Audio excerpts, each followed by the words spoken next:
Hi, you're listening to Book Chat with author Vivian E. Moore.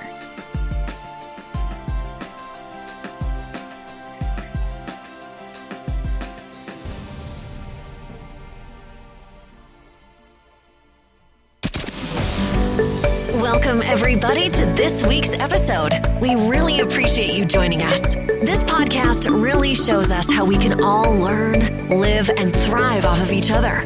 By sharing our knowledge through our conversations, we will impart some knowledge whilst learning ourselves how to progress even further. Here is your host.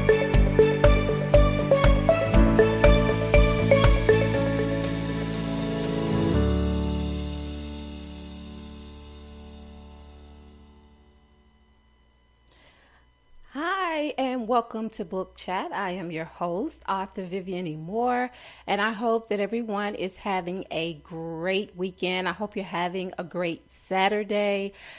Today we have with us author and guest Kerry Parry, and we're going to be talking about her book, Conversations with the Faithful.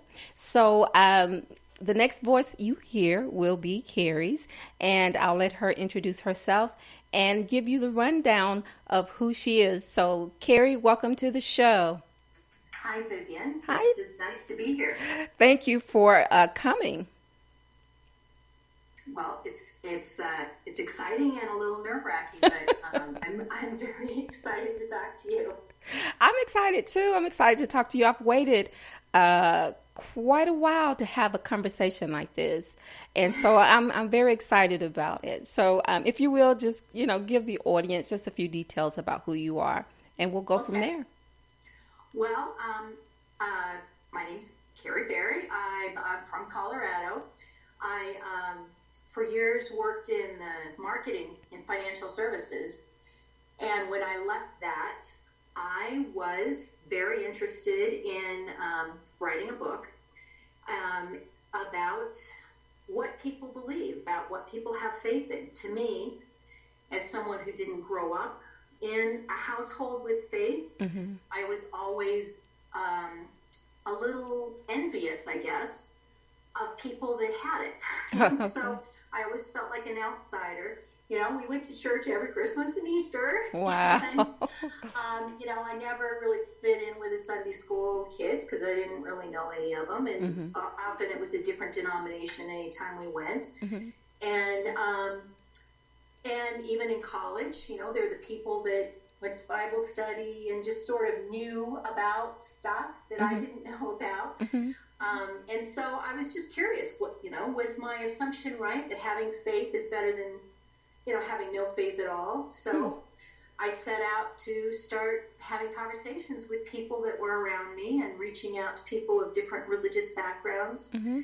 just to see. I guess initially I thought that I would find some sort of universal thread that wove throughout everybody's stories, mm-hmm. and I would solve the world's problems when it comes to religion and my book.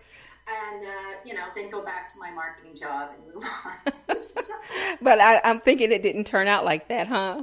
No. And really, my undergraduate degree is in journalism, so it was my intent to write this strictly as like a journalistic exploration of this. And what I found is I couldn't keep my voice out of it. And so it turned into a memoir mm-hmm. pretty quickly about my own spiritual journey and mm-hmm. discovery. Mm-hmm. So it's a combination of a collection of other people's experiences as mm-hmm. well as my own, and in discovering what I believe and what works for me. And that, I guess I started out thinking I had no faith, and what I learned is that I do have a pretty solid spiritual life that just was there all along, and I didn't recognize it, probably because I just didn't have a name to give it. Okay. So I take it that your background, growing up, you weren't affiliated with any type of organized religion. I was not. My dad comes from a Mormon family, a big mm-hmm. Mormon family, mm-hmm. And my mom came from a pretty strict evangelical background. Mm-hmm. And when they met and married in the 60s, they were, like religion is just the worst thing that could ever be forced upon someone. And so when they had kids, they're like, the last thing we're going to do is force a specific belief system on our kids. And so it was a little like the topic of sex. It was something like, well, go figure it out on your own. Just don't depend on us to shape your impressions. I mean, it's not funny, but in a way, you know how you associate it with sex. Because most parents want to have that talk with their kids, Well, yeah, I got the basics. Yeah. Like I got the basics of who Jesus was. That was it. Wow. Well, I think a lot of people, they don't associate religion with spirituality, but, they sort of go hand in hand. When you think about religion, because to me, it's just a part of my life. I know that I'm a deeply spiritual person because I believe in God and I believe in Jesus Christ. And so, this has formed me as a person. It's my foundation, of my faith system, what I believe in. And you said that you spent time traveling and speaking with other people, trying to discover I guess what it means to everyone on this journey. So what did you discover from talking with these different individuals about their belief systems and how they feel about religion and spirituality? Sure.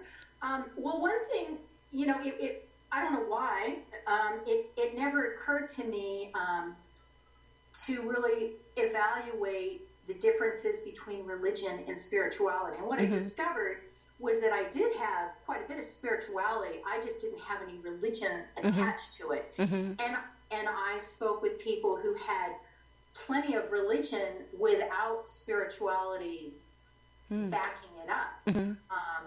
And then, people that had both and they're completely intertwined together and couldn't even fathom those two things being separate. I spoke with a woman who had been a nun for 5 years, and she had been, raised in the Catholic faith and, went to church every single day in a very, very poor household and, went into becoming a nun just because, she just didn't see any other options for herself. Spent 5 years in the convent and eventually discovered that it wasn't for her. But the whole time she was in that Catholic faith, suffering in poverty as a kid and suffering as a nun in the, I guess it was the late 60s. Spirituality was not part of her equation. It only became part of her life after she left the Catholic Church. And I thought, gosh, that's it was a perfect example of how you can have religion without spirituality. But that's not the case for everybody. I mean, I just spoke to a lot of people that wasn't an issue, but it was kind of a discovery process for me. Right. And I don't find that unusual at all for a lot of people to be religious and not be spiritual. I mean, to me, in my own personal life, it's foreign, because I link both of those things together.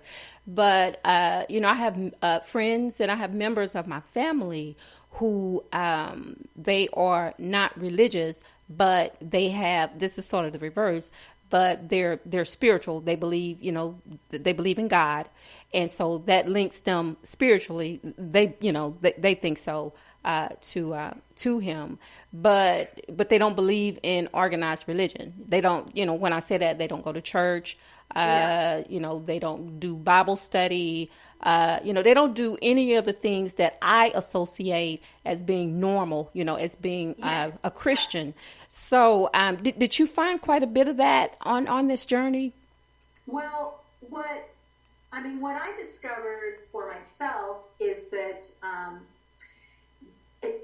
it's my interpretation is that everybody has this seed of need to discover something bigger than themselves. And I guess that is where the spirituality part comes from, that everybody has this, and it might maybe it doesn't ever awaken if it's always been fed to you from birth that here's what we believe, here's, we're Presbyterians, we do this, or, whatever. Maybe it just, that little seed gets nurtured along the way and you don't notice it. And, or in some cases, maybe some people are in a religion that just doesn't speak to their spiritual needs and they end up finding something else, or they walk away from an organized religion completely. But to me, I think that's a real gift, is having that recognition that the universe is so much bigger than our little yes, and that we're not alone, and you're never alone, and that we're all connected.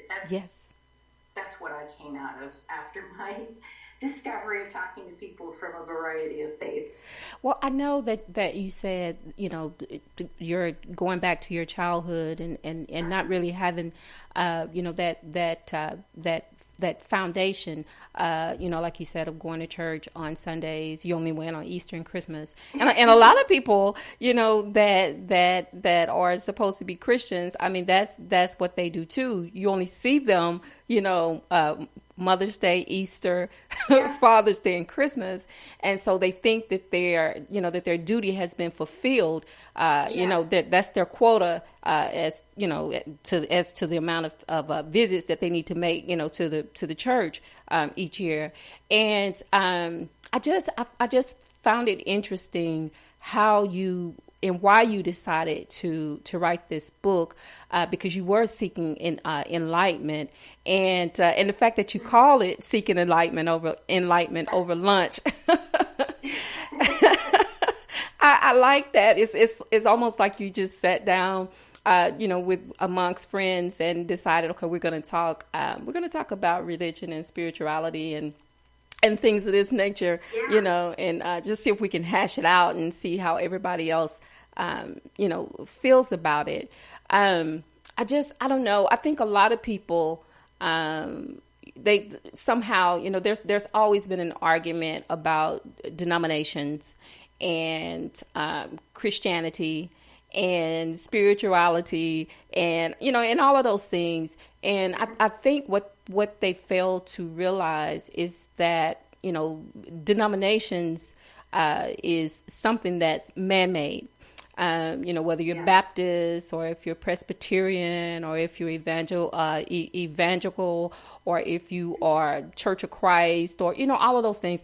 All of those are just things that men have created, to put a title to something. And then you have the churches that are non-denominational because, they want to cut out the confusion, of having all these things, in the way of people coming together and worshiping, because we're supposed to be worshiping, one God. And if you believe in Christ, one Christ and nothing else. So that's supposed to be the foundation. So on this journey, when you talk with people, was Christ a part of the conversation? Well, yeah, was part of my discovery is I thought, I am completely a blank slate. I'm like an alien. Tell me what it is you believe. Mm-hmm.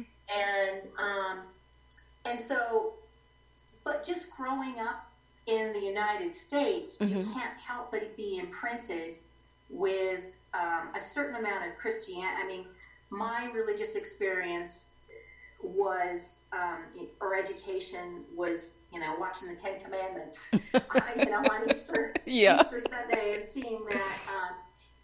And so that infused my belief system, even though I thought I was completely, open to whatever. And I've discovered that, I started out talking to a lot of different flavors of Christianity. And as I branched out to people that were non-Christian, I realized, my questions are definitely geared more towards the Christian perspective. So I had to change that in a way. But also, pretty early on, I interviewed somebody that was Catholic, and she was kind of a laid-back Catholic, and I just asked her what she thought God looked like, and she was like, well, yeah, I got a picture of him on my wall. I'm like, you have a picture of God on your wall? I mean, it was just blown away. I know. And I finally discovered that in her mind, Jesus Christ and God are one and the same. Right. But that was for, I mean, somehow I missed that part in the Ten Commandments. That was, and I just really always thought of them as separate beings, I guess. And so I had to get educated on that. Yeah. What was your original question about my discovery of Christianity? Or? Well, about Jesus, did that ever come up in the conversation? You said that it did come up into the it came into the conversations. I know that there are, when you talk about religions, that there are many religions, many belief systems, and and it's hard to sometimes to change the way people think, how they view things. And, my views is based on, how I was raised, because I was raised in a house where,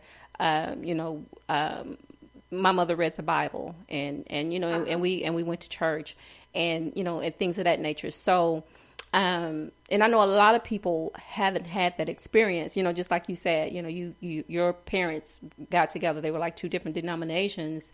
And so, and so they sort of, you just went to church at, on special occasions. But, I just want to know how you feel, writing this book in some way has changed you and your belief system. Yeah, I mean, part of it stems from this conversation with Christianity, because I was like, well, sure, I believe in Jesus, and, I was exposed to that. That's where my comfort level was.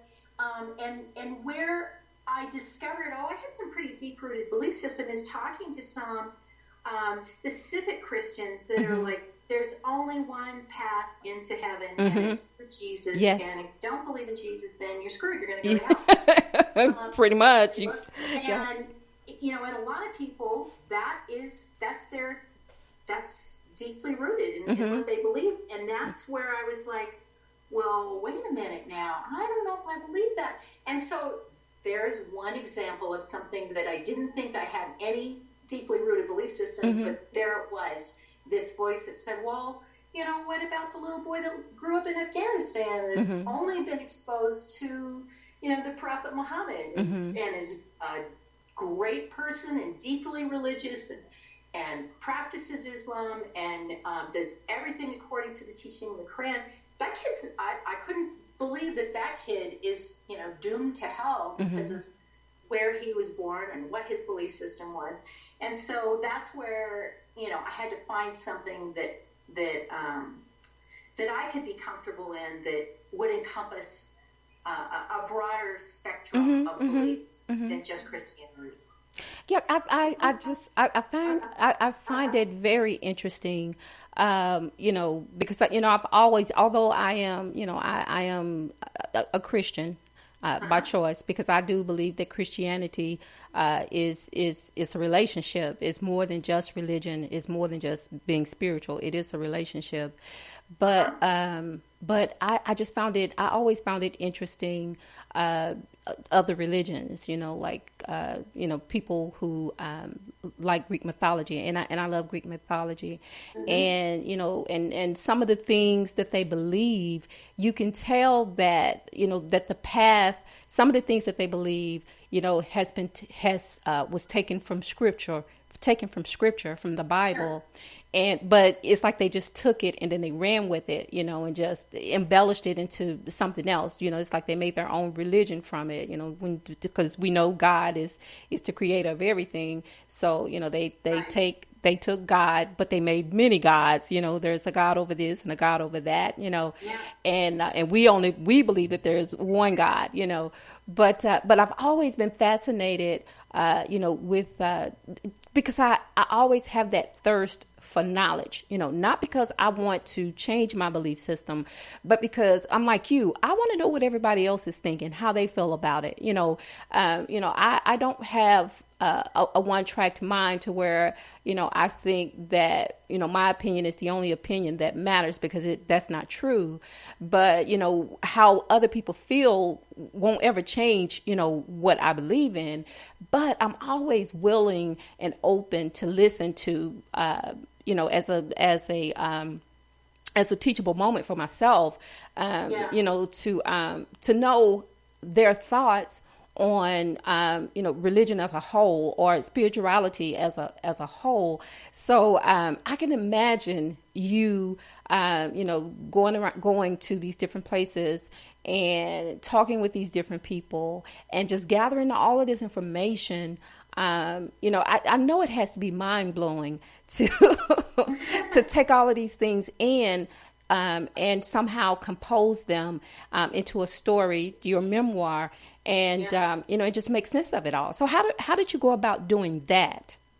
The writing part of it? Yes. Well, after I had all these stories combined, and I will say, like, to any listeners, it is addictive in terms of being able to go to somebody and say, hey, I'm working on this project. Could I sit down and have a deep discussion with you? And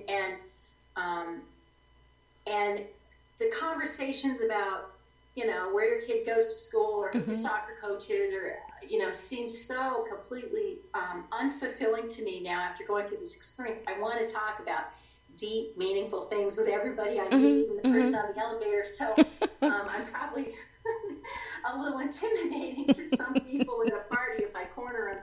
But I love that. And I think that I encourage people to do that, even if you have to make up a story while you're doing it, because it just, it's, I think, something our country could benefit from, to realize that there are so many, everybody has such interesting stories, and, to open up your world and see, different people's perspectives. But anyway, the writing project, I had enough of the stories, I started getting more and more of the Christian stuff. I think I've told this story enough times to get the gist of it, and I had to really branch out and out of my comfort zone to and kind of stalk people to get the Islamic perspective and the Hindu perspective, and different. And also, I put it out there like, God, I really want to do this, and people just sort of fell into my lap magically, because it was an ambition of mine. And so once I had enough stories collected that I thought I had it pretty well together, I met with somebody who was a writing coach and a developmental editor who helped me shape all my stuff together and help me do the things that I hadn't thought to do from a journalistic perspective, in terms of painting the scene and putting in the details of who I was interviewing, what they looked like, what the scene was like, how I got from point A to point B, and how I tracked down, Joe Blow. And that was an important part of weaving all these stories together, and also what I was thinking, what I was discovering throughout this process. So once I did that, and she helped, it was almost like, those coloring books you used to get, where it's, you put number 6, use this color. Once I had met with her a few times, and I could see the pattern of like, I have to explain the background and paint a picture for readers of what I was going through. That was exciting to me, going through that editing phase, and then pitching it, and going through more of a fine tooth comb in terms of, like, I think when my original manuscript was like 130,000 words, and I had to put it down to like 80,000 words, and that process of editing, and re-editing, and it's like a distillation process. Oh yes. Well, do you think that you wrote the first book? Do you think that there will be a follow-up book? Because it seems like once you start on this journey, sometimes it's hard to let it go. Especially if you I don't know how you feel about it personally, but sometimes you feel as though the everything has not been fulfilled. It's like you've only done it in part, but there's more that you can say about it. So do you feel like that you will do a second part to this?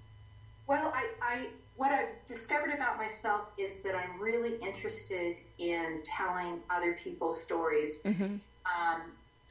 I have had the opportunity to do a little magazine writing where either I pitch a story or I get assigned a story where I, again, get to interview somebody and tell their story, and it just awakens something in me. I really love that. And so if I were to write it, I mean, I joke with people that I come from a marketing background, and if I was smart and followed my marketing background, I would have written about sex and be sitting by my pool somewhere, but I was really compelled to write about this. So I'm waiting, I guess, for that inspiration to write about something I really care about. Like, I'm really interested in the immigrant story. I talked to, a lot of people that were from different countries, and hearing just a little sample of their story coming to the United States.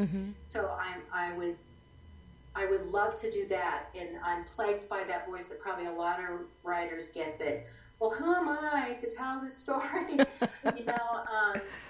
So I might try and pursue something along those lines. I'm also interested in people that, I started with this is, Pollyanna, like all religion is good. And, my daughter's a psychologist, and she talks to people that, where religion played a kind of a negative influence in people's lives. Wow. And so, and you have cults and you have things like that. So it might be interesting to look at the reverse coin of where, people twist what they see as religion and apply it in a negative way. But that kind of gets you in touch with kind of scarier people. I mean, it does, but still, I think that's a very great idea, to see how, because we know, from history, how, people have done things in the name of God, and it had nothing to do with God. That was just very, very, scary, just to be plain. But I think that would be, that would be so interesting. Not to mention, it could be a bestseller, because people are fascinated with things like that. They are. And you have books where they sort of focus on, maybe one individual, or, like cults and things of that nature. But I don't know if I've ever come across a book where they have actually spoken with individuals who have not necessarily been part of a cult or anything like that, but just still, just had all of these twisted experiences, in the name of religion. So I think that would be very, very good, if you did that. I think that would be a good, a good sequel. Oh, I'm sorry. If you write that, I'll call you up and ask you to write an endorsement for me. I would be so glad to do that for you. Most definitely. But I mean, I'm fascinated about this, and I have to get this book, because I didn't know everything that it entailed until I started talking with you about it. So I'm very interested now, in reading it, because, a lot of people, we have the Bible. I'm sorry if you hear all that noise in the background. Someone is outside on a motorcycle, and it's driving me crazy. So I don't know if you can hear it or not. But sometimes, they use companion Bibles along with their Bible, so they can get a better understanding. So, this is how I would see your book, as something that is companionable to to my study, reading the Bible, and then seeing how it correlates with some of the people that you've talked about, because, like I said, there is nothing under the sun that is new, per Ecclesiastics in the Bible. There is nothing new under the sun. So I just want it's just interesting to me to be able to see if I can find some things that are relative to what you're writing about that's in the Bible. But I know where to find your book, so if you will tell everybody else where to find it, that would be nice. I will. You can go out to Amazon and look up Conversations with the Faithful, and I think you actually have to write the whole thing, Seeking Conversations, or Seeking Enlightenment over lunch. And or you can go to yourlocalbookstore.com, which has more independent bookstores. And they will order it into your local bookstore, and just ask for that, or ask for Kerry Parry. That's an easy enough name to remember. And I will say, when I tell people conversations with faithful, they go, oh, you must be super religious and blah. That's part of why, you put the wine glass and the seeking enlightenment over Parry, because it seemed to me like the most ridiculous pursuit. Me, not being religious, being compelled to go on this journey, and it's pretty. Even though it delves into what people believe and a little overview of of how people see their religion. It's pretty lighthearted and not a heavy book. It's a super easy. It's like you and I talking. Okay. Well, I'm excited about it, and I love the book cover too. By the way, I really like that. And you also have a blog and you have a website. So if you will give them that information too, okay. It's just kerryparry.com, and it's Kerry, like Kerry County in Ireland, and Parry. My full name is actually Kerry Goodlife Parry, which is a great name. It is. Bring it to the Goodlife family. And I always, when I was a marketing executive, always made people say my whole name, put it on everything I ever had. And I finally just decided people would remember Kerry Parry, even though people tease me like, Kerry Parry, that's so cute. It's like a catchphrase. Very into it. and so it's part of me, and but it's easy to remember. It is. It is, because I was like, Kerry Parry, I can remember that. I can definitely remember that. But it has been a joy talking with you, and hopefully in the future we can chat again. I'm definitely going to get this book because I do want to read it, because I'm so intrigued now about it. And I thank you so much for agreeing to come on the show and to talk about your work. And I wish you all the success in the world, and I hope you will consider writing that sequel to this book. And I hope you enjoy the rest of your day. Thank you, and you too. Thank you so much. Bye now. Bye-bye. All right, folks. So that was Miss Kerry Parry, and Conversations with the Faithful, and enjoyed talking with her so much about this book. Just like I said, I've waited a long time to have this discussion with the guests, talking about religion and things of that nature. And she said her book is lighthearted, so I want to read it and see what it's all about.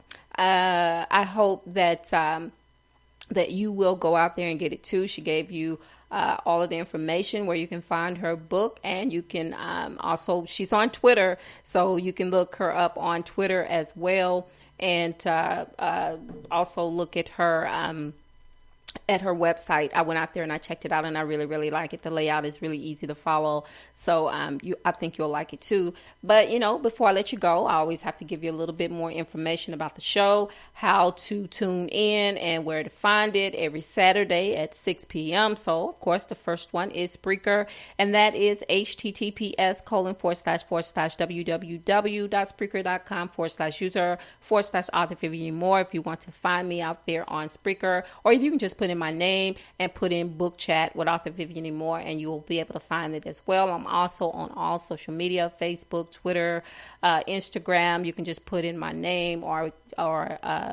God's Property 51 on Instagram, and God's Property 46 on Twitter, and you will bring me up there. And also you can check out my blog on Blogspot, and that is https://vivianmore.blogspot.com.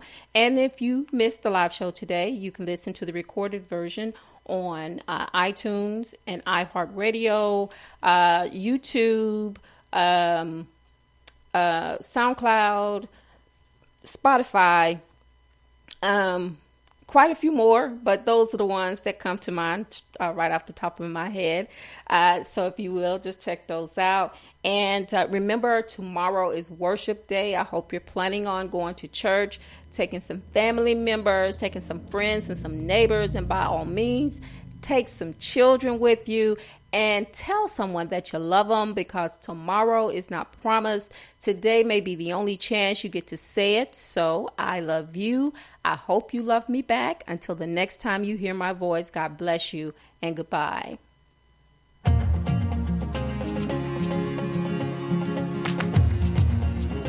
Loved what you've heard on this week's episode? Well, the answer is simple.